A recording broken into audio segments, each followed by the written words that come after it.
अस्सलाम वालेकुम जी। आज आप लोग बनाने जा रहे हैं बहुत ही मज़ेदार मीठा, जिसका नाम है सूजी की खीर। तो सेमोलिना की खीर बना रहे हैं यहाँ पे। तो आप यहाँ पर देख सकते हैं कि सूजी यानी कि जो सेमोलिना होता है 1 कप मैंने इस्तेमाल किया है, और जो मैं कप इस्तेमाल कर रही हूँ वो 250 ml उसकी मेजरमेंट है। ठीक है, उस कप का साइज़ लिए, लेकिन अगर आप जो भी कप इस्तेमाल कर रहे हैं फिर उसी कप के हिसाब से आप बाकी चीज़ें भी इस्तेमाल कर लेते हैं। तो यहाँ पर जो है 1 कप सूजी होगी, उसे मैंने पानी में 4 घंटे के लिए भिगो कर रखा। ये देखें, पानी इसमें भी आपको नज़र आ रहा होगा। तो ये वो हो गया। दूध आपको चाहिए इसके लिए 2 लीटर। तो ये मिल्क यहाँ पे 2 लीटर है। चीनी होगी, शुगर, ये आपको चाहिए इसके लिए सॉरी 2 कप्स, वही मेजरिंग कप से लिया है मैंने। और उसके बाद पानी आपको चाहिए इसके लिए 2 कप। दोबारा बादाम और पिस्ते, दैट्स आलमंड्स एंड पिस्ताशियोज, अपने जायके के मुताबिक आप इसे कम या ज़्यादा कर सकते हैं। मैंने यहाँ पे तकरीबन 20 बादाम और 20 ही पिस्ते लिए, उनको मैंने बारीक यहाँ पर चॉप कर लिया। कॉर्नफ्लावर, कॉर्नस्टार्च चीज़ एक ही होती है, नाम इसके डिफरेंट सिटीज़, मुल्क, जैसा भी आप समझ लें, इसे कहा जाता है। इन डिफरेंट नेम से कहते हैं, कॉर्नफ्लावर कहते हैं, कॉर्नस्टार्च कहते हैं, लेकिन ये एक्चुअली इस्तेमाल होता है सूप वगैरह गाढ़ा करने के लिए। 2 टेबलस्पून भर कर ये वो हो गया। खोया ये मेरा होममेड है, अगर आपको बाजार से आसानी से मिल जाता है तो आप वो भी इस्तेमाल कर सकते हैं।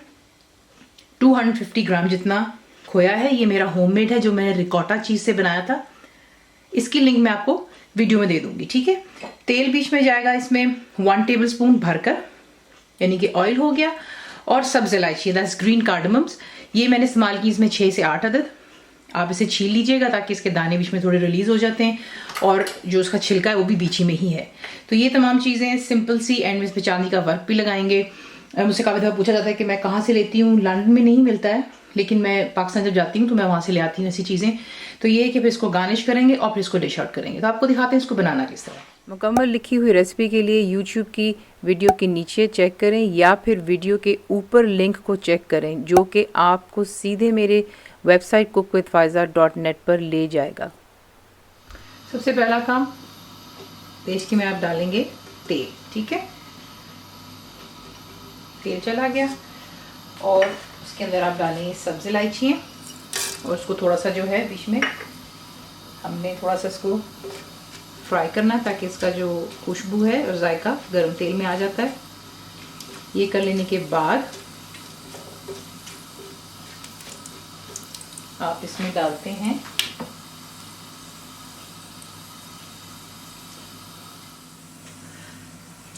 अब आपने इसके अंदर जो है पानी ऐड कर देना है।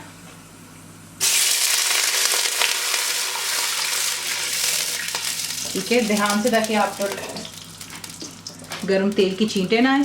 पानी चला गया और अब आपने फ्लेम हाई पर रखनी है, और करना ये है कि इसके अंदर आपने एक बॉईल का वेट करना है, और जैसे ही पानी में एक उबाला आएगा तब मैं आपको दिखाऊंगी आपने नेक्स्ट क्या करेंगे। तो देखिए, इसमें पानी में बॉइलिंग शुरू हो गई है। आपको जो मैंने कॉर्नफ्लावर दिखाया था, ठीक है, उसमें मैंने थोड़ा सा पानी डाला और उसको जो है मैंने मिक्स कर लिया था। अब आप इसको इसमें ऐड करते हैं और आप साथ साथ इसमें चमचा हिलाते रहेंगे, और आपने फ्लेम जो है यहाँ पर रखनी है मीडियम और हाई के दरमियान। जैसे आप कॉर्नफ्लावर डालेंगे देखेंगे कि वो एकदम से गाढ़ा हो जाता है। ठीक है, फिर आप एक विस्क की मदद से इसको मिक्स कर लेते हैं अच्छी तरह। उससे ये होता है कि बीच में कोई लम्स नहीं बनते हैं, कि आपको पता है, ये देखिए गाढ़ेपन की तरफ एकदम से ही आ जाता है। ठीक है, तो ये हो गया। उसके बाद इसमें अब आप डालेंगे जो हमने सूजी भिगो कर के रखी थी, तो तमाम को आप इसमें ऐड कर लें।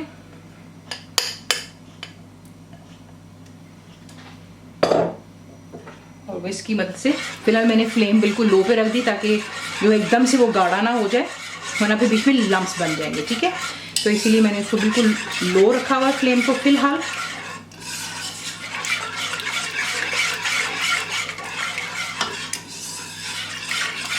ये मैंने इसमें अच्छे से इसको मिक्स कर लिया। अब जो है फ्लेम आप लो और मीडियम के दरमियान में रखेंगे, और 1 मिनट इसको दें, यूँ विस्क खिलाते रहें, और बीच में सूजी को जो है कॉर्नफ्लावर के साथ में हल्का हल्का हम यहाँ पर पका लेते हैं, और फिर आपको दिखाते हैं नेक्स्ट स्टेप।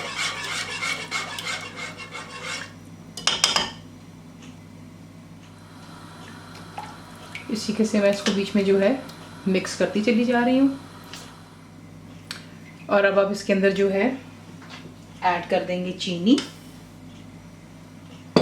और साथ ही बीच में आप डालेंगे इसमें दूध।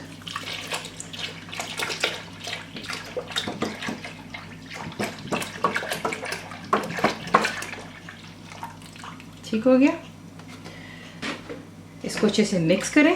फ्लेम को मीडियम और हाई के दरमियान में आप रखेंगे और आपने इसको यहाँ पर इतना कुक करना है कि ये गाढ़ेपन की तरफ आनी शुरू हो जाएगी। नॉट फॉरगेटिंग कि हमने सूजी को भी पानी में भिगो करके रखा था, तो उसने काफ़ी पानी को जो है अब्जॉर्ब करने की वजह से वो फूल जाती है, ठीक है, इसलिए वो आराम से गाढ़ी हो जाती है। और बीच में फिर हमने कॉर्न स्टार्च, कॉर्नफ्लावर, जो भी आप उसको प्रोनाउंस करते हैं, वो भी हमने इसमें डाला था।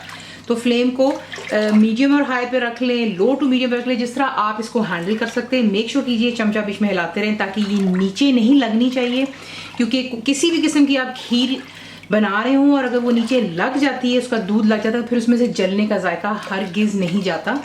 तो ये है कि आपको बता दिए कि इसमें चमचा हिलाते रहें और जिस तरह आपको हीट पसंद है उसी के हिसाब से पका लें कि ये अच्छी सी गाढ़ेपन की तरफ आती है। और फिर आपको दिखाते हैं नेक्स्ट स्टेप। तो देख लें, यहाँ पे मैंने फ्लेम को बिल्कुल लो टू मीडियम पर रखा हुआ है, ठीक है। मीडियम टू हाई ज़रा थोड़ा तेज़ था, मैंने भी इसको लो टू मीडियम पर रख लिया है। रुक रुक के बीच में चमचा हिलाती रहती हूँ ताकि ये कि वो नीचे लगे ना, और क्योंकि कॉर्नफ्लावर भी है तो ये कि वो भी नीचे सेटल हो सकता है, ठीक है। ये कर लेने के बाद इसमें जो है काफ़ी हद तक इसमें थिकनेस आनी शुरू हो गई। अब आप इसमें ऐड करेंगे जो कि खोया है, थोड़ा सा मैं छोड़ूंगी गार्निशिंग के लिए, बाकी तमाम यहीं पर ऐड कर दूंगी। तो ये तमाम चला गया, थोड़ा सा बिल्कुल मैंने छोड़ दिया गार्निशिंग के लिए, ठीक है। चलिए इसे मिक्स करते रहें और इसे तब तक पकाएं जब तक ये गाढ़ेपन की तरफ आ जाती है। कंसिस्टेंसी आपकी अपनी पसंद की है, आप ज़्यादा गाढ़ी पसंद करते हैं, जिस तरह फिरनी आपको मिलती है ठूठियों में बिल्कुल जमी हुई होती है, अगर आपको वो कंसिस्टेंसी पसंद है तो आप वो भी कर सकते हैं, ठीक है। तो ये कि इसको यहाँ पर मैं पकने दूंगी, जब ये गाढ़ेपन की तरफ आएगी तब मैं आपको दिखाऊंगी कि आपने नेक्स्ट क्या करना है। लेकिन इनफैक्ट यहीं पर जो है हम पहले थोड़े से पिस्ते, बाकी गार्निशिंग के लिए बादाम भी और थोड़ी सी गार्निशिंग के लिए मैंने छोड़ दिए हैं। इन तमाम चीज़ों को इकट्ठे ही पकने देते हैं ताकि कि अच्छे से इसमें हर चीज़ का जायका भी आएगा। तो इसे पकने दें और फिर आपको दिखाते हैं बाद में। तो देखिए यहाँ पर ये अब गाढ़ेपन की तरफ आ रही है। जो चीज़ मैं इसमें ऐड करने लगी हूँ, मैं आपको दिखाए बगैर ऐड नहीं करना चाहती थी, वो है जर्दे का रंग, क्योंकि सूजी होती तो पीले रंग की, ठीक है ना। तो अगर आप उसमें जर्दे का रंग डालेंगे तो बिल्कुल सफ़ेद सा रंग होगा, ये आपकी चॉइस है। और बीच में मैं थोड़ा सा 1 टीस्पून इतना केवड़ा वाटर डालूंगी, ये ऑप्शनल है, ठीक है। तो ये मैं इसमें ऐड कर रही हूँ 1/4 टीस्पून, बिल्कुल चुटकी भर। ये देखें जर्दे का रंग डाला है, ज़्यादा नहीं डाला, सीधे कि हल्का सा इसमें टिंट सा आएगा येलो कलर का, क्योंकि हम सूजी की बना रहे हैं खीर यहाँ पर, तो उसका कलर भी आना चाहिए ना। तो ये हो गया। और थोड़ा सा बल्कि 1 टीस्पून जितना मैंने इसमें केवड़ा वाटर डाल दिया, आप 1 टेबलस्पून इतना भी डाल सकते हैं। तो ये किसको थोड़ा सा गाढ़ा हो जाने दें और फिर इसको करते हैं डिश आउट। इसी के से आप बनाते हैं सूजी की खीर, ठीक है। ये बहुत मज़ेदार बनती है, आपको पता भी नहीं चलेगा कि आप सूजी की खीर खा रहे हैं। It taste really nice. Garnishing के लिए इसी के साथ जो बकाया का खोया था, बादाम, पिस्ते और चांदी का वक्त डाल के आप इसको ठंडा कर कर सर्व करते हैं। रेसिपी आपको पसंद आती है तो प्लीज़ को लाइक, शेयर, सब्सक्राइब जरूर किया करें। कंप्लीट रिटन रेसिपी के लिए जो कि इंग्लिश में होती है वो आपको मिलती है मेरी वेबसाइट पे, विच इज़ cookwithfaiza.net पर। और मुझे उम्मीद भी है कि आप लोगों ने मेरी जो कि ऐप फ्री है वो भी डाउनलोड कर ली होगी। तो ज़रूर बनाइएगा, बताएं आपको कैसा लगा। दुआ में याद रखें and thank you for watching the video. मेरे चैनल को सब्सक्राइब करें, बेल आइकॉन का बटन दबाएं, मेक श्योर कीजिएगा कि ऑल भी प्रेस कर दीजिएगा ताकि आप लोगों को मेरी लेटेस्ट वीडियोस रिसीव हो जाएं।